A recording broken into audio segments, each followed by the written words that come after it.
절대 전략입니다. 오늘 장 정리하면서 연휴 이후에는 또 어떤 전략이 필요할지 주 후반 전략도 알아보겠습니다. 함께 해주실 분 신한금융투자의 손영태 차장입니다. 안녕하세요. 네, 안녕하세요. 네, 오늘 장 한마디 알려주세요. 네, 오늘 장 한마디, 그래서 인플레이션이 어떻다고요?로 정해보았습니다. 네, 범상치 않은 한마디 나왔는데 그래서 설명이 필요할 것 같습니다. 뭔가 좀 뉘앙스를 살려서 읽어주셔도 재미난 그 매력이 있을 것 같은데 설명 좀 해주세요. 네, 우선 국내 증시, 전일 미국 증시가 인플레이션 우려로 또 한 번 하락한 데 이어서 시작이 좋지 않을 것으로 판단했지만 어쨌든 연준 인사들의 완화적인 발언으로 인해서 상승 마감을 했습니다. 지난주 고용 쇼크라는 호재로 출발해서 소비자 물가라는 악재로 증시는 외국인의 매도 부담이 이어지고 있는 상황인데요. 기업들은 경기 회복, 코로나19 진정 등으로 사람들을 고용하고 싶어 하는데 실업수당이 충분하기 때문에 굳이 일자리를 구하려 들지 않는 것으로 보이는데요. 개인적으로는 급진적인 긴축은 여전히 없을 것으로 보고 있지만 이러한 인플레 우려가 일시적일 것으로 단정하는 것 또한 위험하다라는 생각입니다.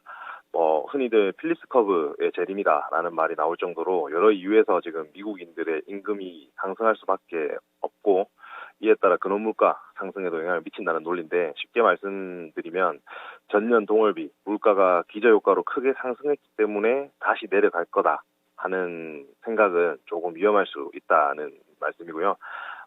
코로나19 진정 등 고용 지속 개선 일시적인 현상이 아니라면 임금은 지속 상승할 가능성이 있고 이러한 인플레 즉 물가 상승 역시 일시적이지 않을 것이다라고 보고 있다라고 생각하시면 될 것 같습니다.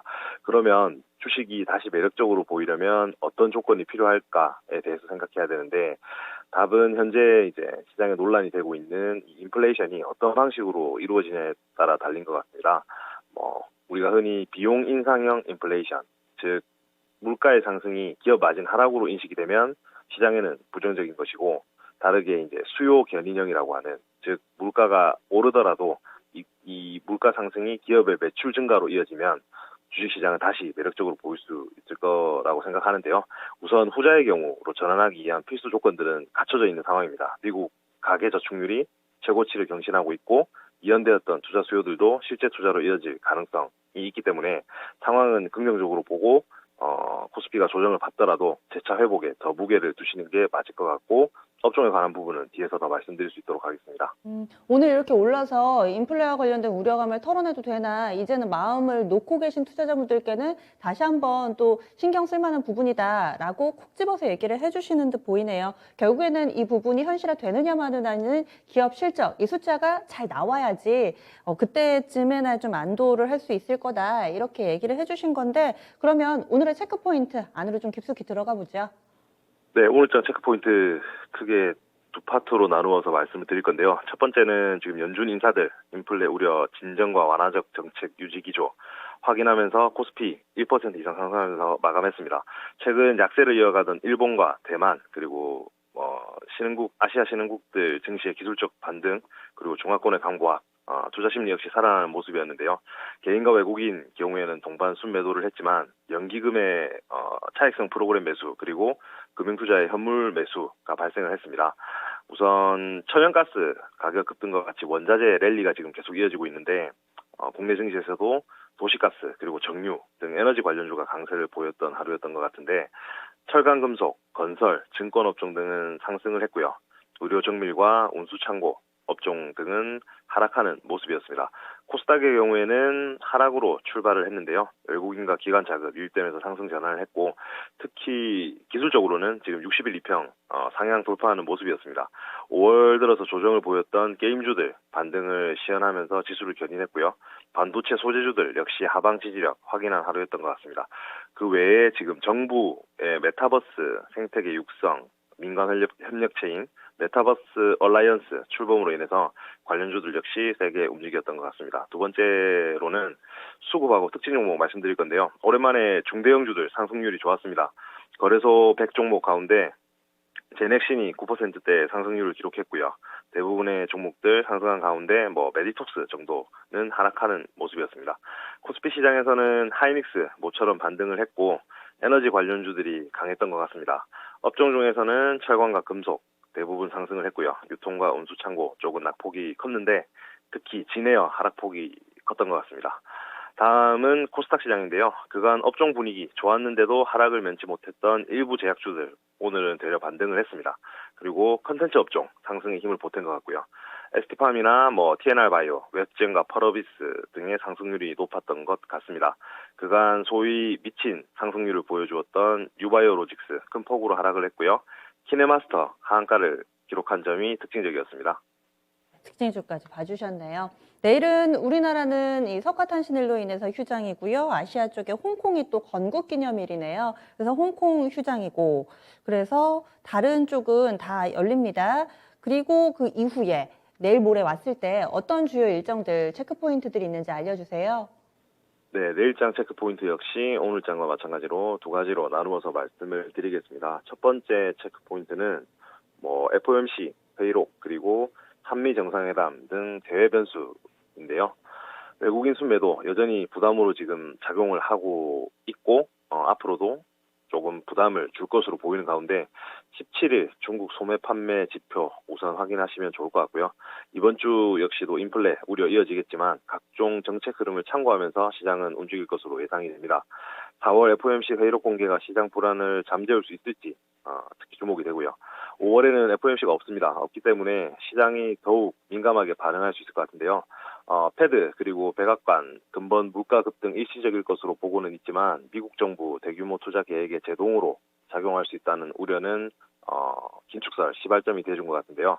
결국 회의록에선 물가와 테이퍼링에 관한 언급만 체크를 좀 해보시면 될 것 같고 금리 인상을 앞당길 가능성은 낮지만 소통 과정에서 이제 단기 변동성 확대에는 유의를 하셔야 될 것 같습니다. 그리고 21일 바이든 행정부 출범 이후에 첫 한미 정상회담 예정되어 있는데요. 미국 상무부 반도체 완성차 업체 대표 회동 또한 예정이 되어 있기 때문에 반도체 공급 부족 문제 주요 의제가 될 것으로 예측이 됩니다.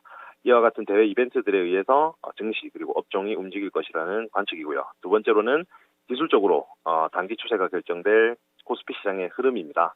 지난 금요일 반등을 주도한 기존 주도주들 그리고 오늘도 마찬가지 상승했던 중대형주들 시장을 계속 이끌어갈 수 있을지 아니면 그저 낙폭 과대에 의한 기술적 반등이었는지를 확인할 수 있는 중요한 한 주가 될 것 같습니다. 개인적으로 거듭 말씀드리지만 기존 주도주, 인터넷, 2차전지, 반도체, 자동차의 경우엔 가격 측면 그리고 밸류 측면에서도 매력이 재평가될 가능성을 좀 높게 보고 있고요.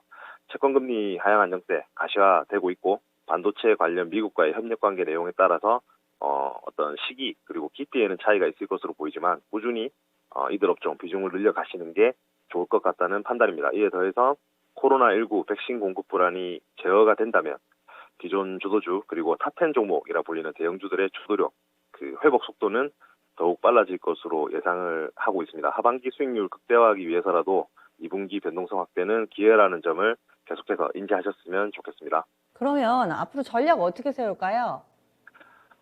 모레 이제 이번 주 그리고 다음 주를 보는 투자 전략, 저 PBR의 매력으로 한번 제목을 달아보았는데요. 최근 코스피 시장에서 20일, 60일 이격도 상위 종목들 그리고 저 PBR 주식들 1개월, 3개월 평균 주가 대비 주가가 많이 올라 있는데요. 많이 올랐음에도 불구하고 오히려 더 오르는 현상이 나타나고 있습니다. 최근 랠리가 이어지고 있는 철강, 해운, 의류 등의 내구 소비재 섹터가 지난주에 이어서 이번 주도 아웃퍼폼 이어가는 모습 볼 수 있는데요. 특히 업종 내에서 저 PBR 주의 양호한 성과는 아무래도 공매도 재개의 영향이 좀 크다고 볼 수 있을 것 같습니다.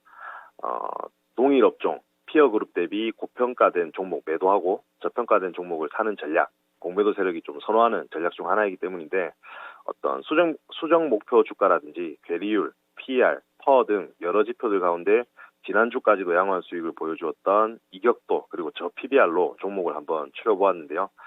결과적으로 현대중공업지주, 두산, 휠라홀딩스, 영원무역, 하나생명 등의 종목들이 좀 서팅이 되었고요. 특히 두산과 휠라홀딩스 흐름이 좋아 보이는 것 같습니다. 마지막으로 탑픽 말씀드리겠습니다. 신세계 인터내셔널인데요. 이미 아시겠지만 동사는 신세계 백화점 내의 해외 사업부에서 시작을 해서 패션 라이프 그리고 코스메틱 사업을 영위하는 회사입니다. 1분기 매출과 영업이익 각각 3,419억, 213억 원 기록을 했고요. 영업이익의 경우에는 전년 동기비 78% 증가하면서 어닝 서프라이즈를 기록했었습니다. 해외여행이 지연되고 있고 보복 소비 트렌드로 인해서 해외 명품 브랜드 수요가 지속되는 상황에서 패션과 수입 화장품 부문의 고성장이 이어질 것으로 전망이 됩니다. 소비 확대의 최대 수혜주라고 보시면 될 것 같고요. 현재가 수준에서 10에서 20% 정도 추가 상승 여력 있어 보입니다. 관심 가지셔도 좋을 것 같습니다. 이상입니다. 고맙습니다. 네, 감사합니다. 네, 오늘 준비한 내용 여기까지였습니다. 다양한 투자 판단에 대한 도움 말씀드렸고요. 종목의 상승 하락을 보장하지는 않습니다. 내일 모레 다시 찾아뵙겠습니다. 고맙습니다.